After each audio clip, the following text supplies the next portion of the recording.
Jadi kalau untuk busway dan untuk busway gratis, harusnya untuk LRT dan MRT juga digratiskan untuk 15 golongan yang ada. Kenapa? Energi saya bukan berkurang, tapi energi saya menjadi bertambah. Karena apa? Saya melihat potret yang sebenarnya kehidupan masyarakat di Jakarta, terutama, mohon maaf, orang yang belum beruntung. Saya pergi ke rumah susun Tanah Tinggi. Di rumah susun Tanah Tinggi, di sanalah inspirasi banyak saya dapatkan. Mereka yang rata-rata belum bisa menikmati hidup secara baik, air saja hanya ada pagi hari. Itu pun karena dari Jatiluhur airnya masih deras. Siang, sore, malam yang di lantai 2, 3, 4 sudah nggak ada air. Bapak-bapak sekalian, Bapak Ibu sekalian, saya sebenarnya menjadi pejabat sudah lama sekali, 25 tahun. Saya umur 34 tahun sudah menjadi sekretaris Presiden Megawati pada waktu itu. Menjadi pimpinan DPR, terpilih menjadi anggota DPR 4 kali, menjadi menteri sekretaris kabinet di era Pak Jokowi 2 periode. Dan secara jujur saya katakan, sebenarnya saya tidak mau ketika ditugaskan maju sebagai calon gubernur Jakarta. Awalnya saya merasa udahlah, jadi pejabat udah cukup 25 tahun. Dan saya mohon maaf secara terbuka, mau di rekam TV juga nggak apa-apa. Saya nggak pernah minta jabatan kepada siapapun, termasuk kepada Pak Jokowi maupun kepada Bu Mega. Termasuk menjadi calon gubernur ini saya tidak pernah melobi satu orang pun. Tapi yang namanya amanah datang, saya tidak akan menghindar dari amanah itu. Dan saya akan bekerja sekeras-kerasnya untuk mewujudkan dan meraih kemenangan bagi Bapak Ibu dan saudara-saudara sekalian. Apa yang saya lakukan? Setiap hari saya door to door keliling. Dulu ketika hari pertama saya mendaftar di KPU, orang tidak ada yang kenal saya. Kenapa? Sudah terlalu lama saya tidak pernah mau diwawancarai oleh siapapun. Karena apa? Sebagai penjaga dapurnya Presiden, sebagai orang yang bertanggung jawab, nggak boleh salah apa yang disampaikan Presiden di ruang publik, keputusan Presiden, keputusan para menteri dan sebagainya dan sebagainya. Tetapi sejak tanggal 28 Agustus baru pertama kali saya nggak pernah berhenti muncul di TV.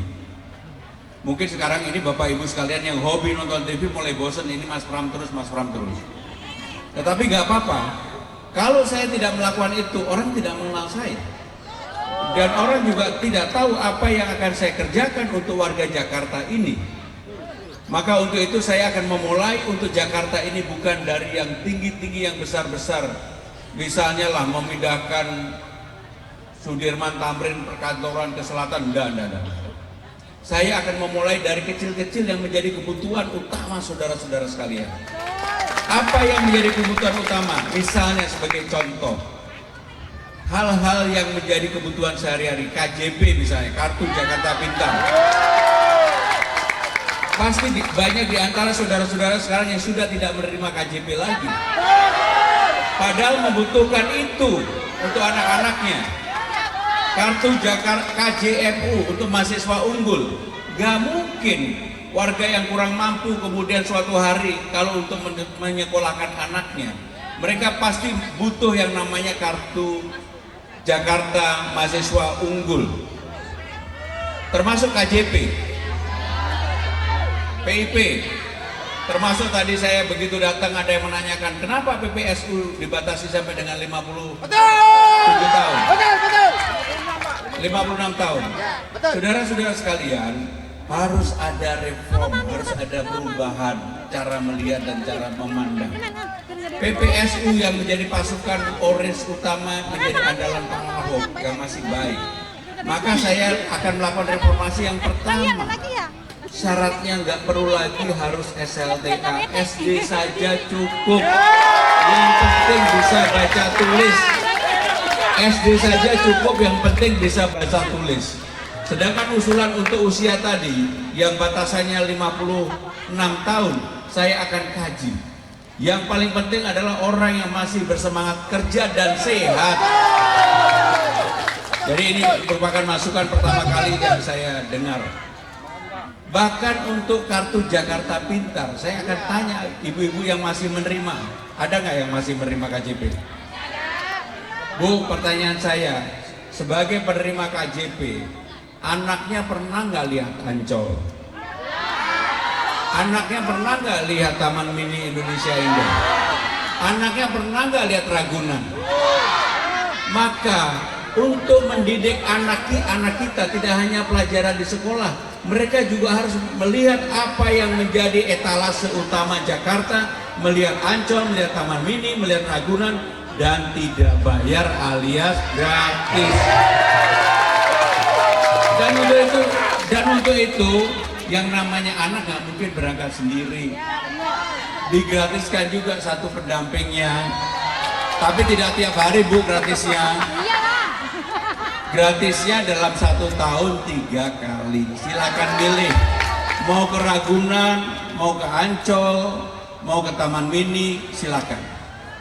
Termasuk ibu yang menjadi pendamping digratiskan. Dan saya lagi berpikir bagaimana caranya supaya warga itu tidak berangkat sendirian, tetapi bersama-sama, supaya apa, transportasinya juga dimudahkan. Bu, yang berikutnya, bagaimana dengan transportasi di Jakarta? Sekarang ini saya tanya, siapa yang naik busway gratis? Busway gratis? Jaklingko, dan sebenarnya kan ada peraturan pergubnya bahwa Jaklingko dan busway gratis untuk 15 golongan.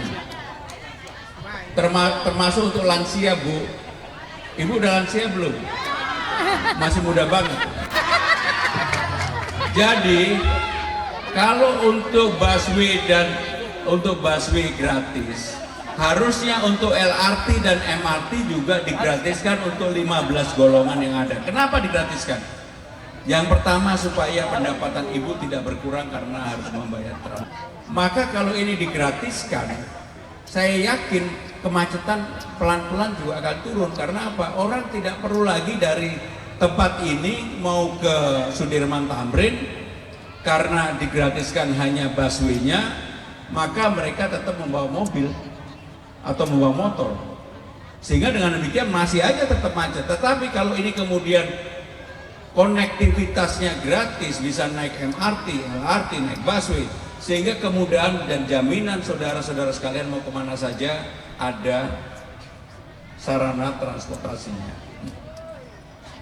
Maka kenapa kemudian saudara-saudara sekalian, saya kalau diberi amanah menjadi gubernur, saya akan memulai dari hal-hal kecil yang dari bawah, bukan yang kemudian sesuatu yang di awang-awang yang tidak mungkin. Maka ketika saya ditanya bagaimana dengan peninggalan-peninggalan Mas Anies, Pak Ahok yang baik-baik, menurut saya harus dilanjutkan. Contoh apapun, Kalijodo, tahu Kalijodo kan? Yang dulu haram jadah, kan dulu haram jadah. Bapak sering kesana juga.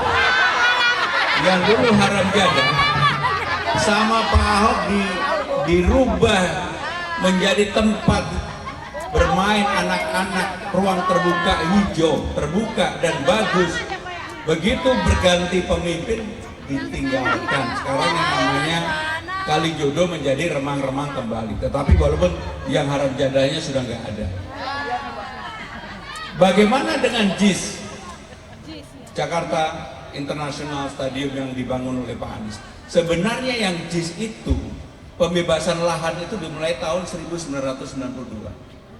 Tahun 2001 ketika Ibu Megawati menjadi presiden dan saya sekretaris presiden, ketika pada waktu itu kan ada krisis moneter, krismon.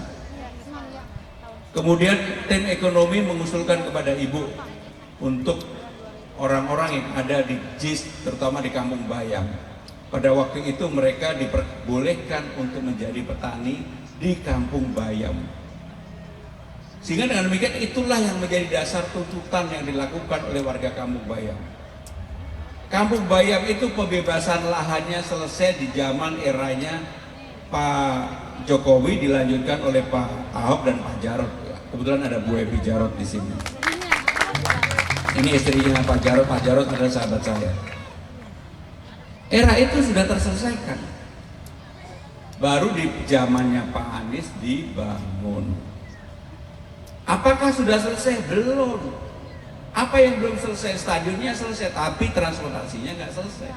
Sarana untuk menuju ke sana nggak selesai. Kemarin ketika main Bruno Mars, ada yang nonton nggak Bruno Mars? Nonton aku gede. Tahu Bruno Mars, Bu? Wah, ibu hebat sekali toh. Sama. Ketika Bruno Mars main, datangnya seneng, pulangnya mules karena macet dan nggak ada sarana transportasinya, yang ada ojek, pulangnya 2 jam. Saya pernah mengalami sendiri ketika dengan Pak Jokowi, Ibu Iriana nonton, kemudian istri saya juga nonton Dewa pada waktu itu, pulangnya 2 jam lebih, padahal ini presiden pakai pengawalan, saya juga pakai pengawalan. Sehingga dengan demikian saudara-saudara sekalian, peninggalan Mas Anies yang sudah baik ini, transportasinya juga harus dibuat. Maka kalau kemudian saya dapat amanah, saya akan fight untuk MRT yang mentok di Ancol tahun 2026. Jangan hanya ke Marina aja, ke kanan, ke JIS sampai dengan Tanjung Priok. Dan ini adalah jalur yang sangat padat sekali. Sehingga kalau orang mau pergi Tanjung Priok dari daerah selatan atau barat, ada jaminan. Sehingga dengan demikian inilah yang akan mengurangi transportasi di Jakarta. Sehingga dengan demikian Bapak Ibu saudara-saudara sekalian, saya sebenarnya banyak hal yang bisa saya sampaikan. Tetapi intinya sejak ada Undang-Undang Nomor 2 tahun 2004, Jakarta bukan lagi sebagai ibu kota negara.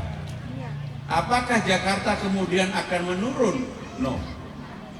Karena untuk berpindah ibu kota negara ini 5-10 tahun ke depan pun menurut saya pribadi takes time, belum cukup waktunya.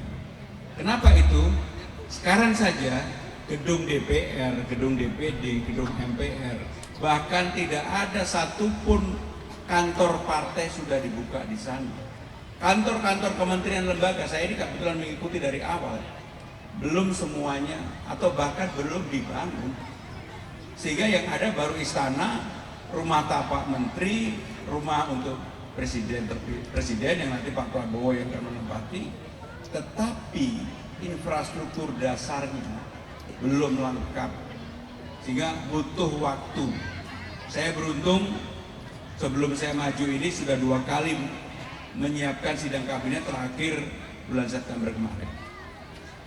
Maka untuk itu saudara-saudara sekalian, yang terakhir dari saya, karena saya juga jadwalnya setiap hari padat sekali, saya mohon disupport, saya mohon didukung, tetapi nggak cukup kalau hanya Bapak Ibu saudara-saudara yang ada di ruangan ini. Harus disampaikan kepada saudara-saudaranya, tetangganya. Kenapa harus memilih pemimpin yang rasional untuk membangun Jakarta ini? Bukan yang menjanjikan bisa bim salah bim menyulap Jakarta, nggak bisa. Maka yang saya janjikan adalah hal real yang bisa saya lakukan. Sebagai contoh, untuk RT RW memang insentifnya terlalu kecil. RT itu hanya 2 juta, RW hanya 2,5 juta. Yang begini bisa dikalikan 2 dan anggaran pendapatan belanja daerah kita cukup. Untuk Dawis, ada nggak di sini yang Dawis? Jumantik ada? Banyak. Anggarannya juga terlalu kecil, ngejar-ngejar nyamuk cuma dapat 500.000. Maka yang begini insentifnya dikalikan 2. Kenapa saya bicara yang detail-detail? Sebenarnya saya juga bisa bicara mengenai hal sesuatu yang baru. Ini yang terakhir dari saya. Jakarta perlu terobosan. Orang bayar pajak di Jakarta totalnya sekarang ini dalam 1 tahun hampir 3.000 triliun. Yang diterima di Jakarta oleh Jakarta, karena pajak itu yang berwenang adalah pemerintah pusat. Jakarta hanya menerima kurang lebih 1,5% dari itu. Jadi masih sangat kecil sekali. Maka kalau saya jadi gubernur, pengalaman panjang saya menjadi pimpinan di tingkat pusat, pernah menjadi pimpinan DPR, pernah menjadi menteri sekretaris kabinet, saya udah diingatin 2-3 menit lagi. Maka inilah yang kemudian saya akan lakukan. Apa yang dilakukan? Saya akan membentuk yang namanya Jakarta Funding, Jakarta Fund, supaya ada penerimaan baru bagi Jakarta, meniru apa yang dilakukan oleh Inafan. Jakarta menjadi investor, Jakarta menjadi investor untuk daerah-daerah yang ada di Jakarta maupun di luar Jakarta. Dan ini pasti akan bisa dilakukan karena apa? Nggak perlu kolateral. Kolateralnya apa? Kolateralnya pemerintah Jakarta. Jakarta ini sebagai kolateralnya. Kalau orang berbisnis pasti tahu ini. Dan kalau dikelola secara profesional, Inafan yang dulu modalnya 2 plus 4 triliun, sekarang uangnya udah banyak banget. Yang penting dikelola secara profesional. Kalau Jakarta Fund dilakukan, kita tidak hanya bergantung pada revenue-nya Jakarta hanya dari pajak dan distribusi. Sekarang ada kreasi baru untuk mendapatkan revenue di luar pajak dan restribusi secara profesional. Itulah yang ingin kami sampaikan. Sekali lagi saya terima kasih Pak Darmadi, Bu Hilda, Bu Edi Jarot, dan semuanya yang hadir, Bapak Ibu sekalian. Saya mohon disupport dan saya tidak punya beban pribadi kepada siapapun karena saya tidak pernah meminta atau melobi kepada siapapun. Bahkan untuk menjalankan aktivitas saya adalah tim sukses ini, Bapak-bapak boleh dengar dari mana aja, saya tidak pernah mau membebankan kepada siapapun. Terima kasih. Wassalamualaikum.